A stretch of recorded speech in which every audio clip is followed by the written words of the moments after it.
you've been doing it naman, but yun nga, yung just ask to wrap up. But konting, we all want to get back to work. There's so much that we want to do. At least sa, wala ngang majority minority, but at least wala ngang threat ng kaso sa majority. Kami magsalita dito, parang may sword sa aming nakatutok. So, konting Mga Beshi Wax, sabi ni Alan, pag magsasalita daw sila, parang may nakatutok na sword sa kanila. 'Di ba? Gusto ko lang tanungin, Alan, kung ano ba talaga ang nakatutok sa'yo? Sword ba talaga, Alan? Alan, nagtatanong lang ako, ha?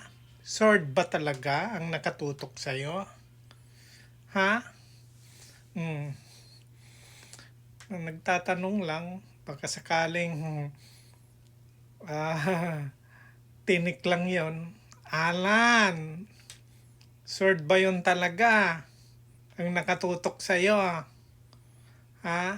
Okay, good luck sa'yo, Alan, ha? Dapat maging neutral ka, hindi ka maging one-sided. Sabi ni Boy Sile. Ha? Alan, sword ba talagang nakatotok sa'yo? Okay, Brad. Bakala ko na tinik ka lang eh. Ha? Saan ba tumama, pre? Ha? Alan, good luck ha. Peace, yo. Yeah.